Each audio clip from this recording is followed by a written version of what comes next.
Today we talk about how can you fix this problem or know how you can do that on your Orgas app.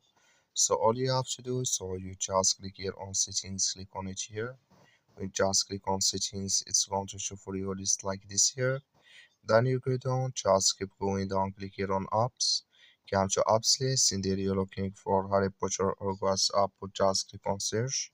Then here at Hogwarts, it's going to show for you like this, click on it.